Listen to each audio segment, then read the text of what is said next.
Кеш жарық құрметті ата-аналар, балалар, бүгінгі күні мен сіздерге кезекті ертегімді оқып бермекшімін.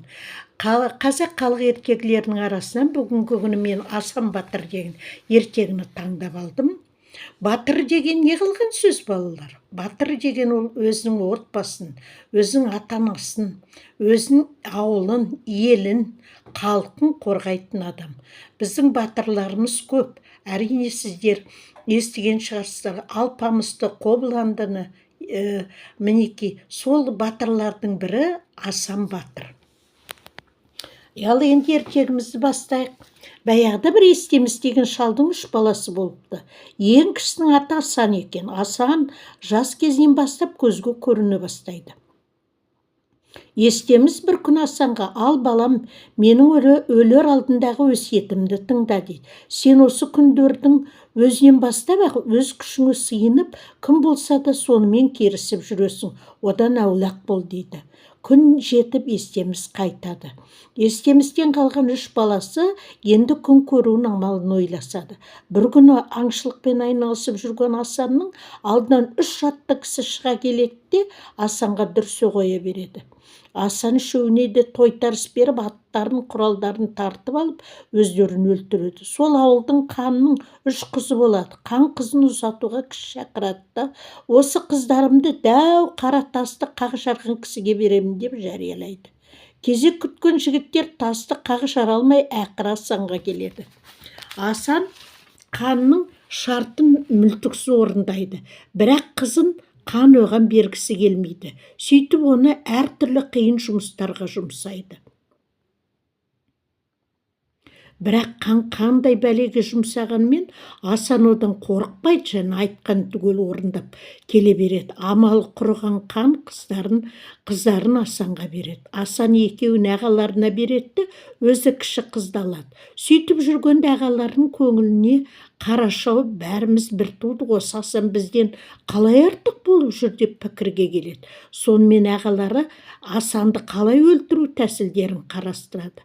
Асан әйеліне барлық сырын айтатын шығар, содан сұрайық деп келісімге келген ағалары келіннен сұраса, келін Асанның жаны кеудесінде емес, басқа жақта екенін айтады.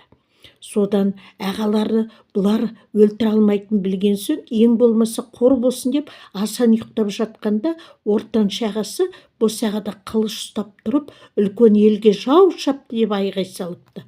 Ұйқылы ояу Асан тұра жүгіргенде ортаншы ағасы қылышпен салып қалады. Қылыш Асанның аяқтарын қырқып түседі. Асан сондай қалде қалған соң ағалар келінін алып, інісін жұртқа тастап көшіп кетеді. Асан еңбектеп далаға шығып отырса, бір кісі киік қуып келеді екен. Бірақ ұстай алмайды. Асан шақырса, әлгі кісі қасына келеді. "Не қып жүрсің?" деген сұраққа: "Қолым жоқ, аң қуып жүрмін, бірақ ұстай алмаймын" дейді аңшы. Сөйтіп жаңа келген адам мен Асан бірігіп киік аулап күн көріпті. Бір күн жақын ауылда той болады. Сол тойға Асан және қасындағы дос екеуі бірге барады. Тойдан келе жатса, алдынан бір қыз шығады. Оны Асан ала қашады. Қызды өз мекенін алып келген соң: "Ал қарындас, саған біз ештеңе қылмаймыз, тек қана нанымызды пісіріп, көйлектерімізді жуып берсең болады" дейді Асан. Сонда әлгі қыз Асанның қолында тұра береді. Бір күні қыз отты сөндіріп алып, енді қалай жағарын білмей отырғанда алыстан от көрінеді. Барса, от басында мыстан кемпір отыр екен. Қыз барын мыстанға от алып қайтады. Қыз от алып келе жатқанда мыстан артынан бағып, қыздың қайда барғанын аңдып жүреді. Ертеңді Асан кеткен соң мыстан жетіп келіп қызға: "Қызым, басымды қарашы" дейді. Қыздың балтырының қан сорып жата береді. Асан келерден бұрын кетіп қалады. Сөйтіп қыз күннен күнге арай береді. Осының сырын білейін деп Асан аңға кеткен болып, есіктің сыртында тығылып қалады. Бір кезде мыстан кіріп келгенде бағып тұрған Асан аяғынан ала түседі. Кемпірдің алақаны мен алқымынан алып өлтіруге аз қалғанда мыстан жылап: "Аяғы жоғыңа аяқ, қолы жоғыңа қол берейін, тек өлтіру көрме" деп жалынады. Асан: "Айтқан серттеріңді қазір орында" деп босатады. Мысан аңшыға қол, Асанға аяқ жасап береді. Асан қызды ауылына апарып тастайды да өз үйін іздеуге шығады. Келе жатса алдында бір бала қойшы кездеседі.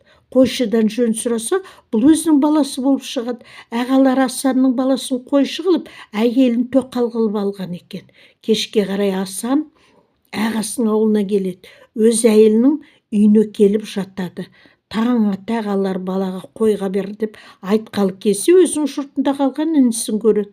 Асан атып тұрып, істеріңді кешірем, екінші мұндай істеріңді қайталамаңдар дейді. Сөйтіп ағалармен татуласады. Сөйтіп Ақбейіл Асан бай болып барша мұратына жетеді.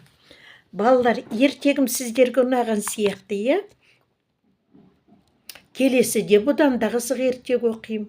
Ата-аналарыңның тыңдатқан ертегілерін естеріңде сақтап қалуға тырысыңдар. Егер мектепте сабақ кезінде мұғалім сіздерден қазақ тілі, қазақ ана тілі, не болмады, қазақ әдебиеті сабағында кім қандай ертегі біледі десе, осы ертегін айтып беруге болады. Есте сақтау қабілеттеріңіз жақсарады. Сондықтан мен сіздерге тек қана жақсылық тілеймін. Жақсы оқыңдар, болашақтарыңды ойлаңдар. Бүгінгі күні сендер жақсы ұйықтайды ғой деп ойлаймын. Ал құрметті ата-аналар, балаларыңызға қолғабыс беріп, осы біз қазақ тілін дамытайық, ертегілерді тыңдауға үйретейік. Бізге басқа халықтың өнерінен гөрі өзіміздің өнеріміз бізге жақын ғой. Сондықтан ер жігітке 8 өнер аз дейді. Ертек айту да, оны оқу да бір үлкен өнер. Ал енді қайырлы түн, сау болыңыздар.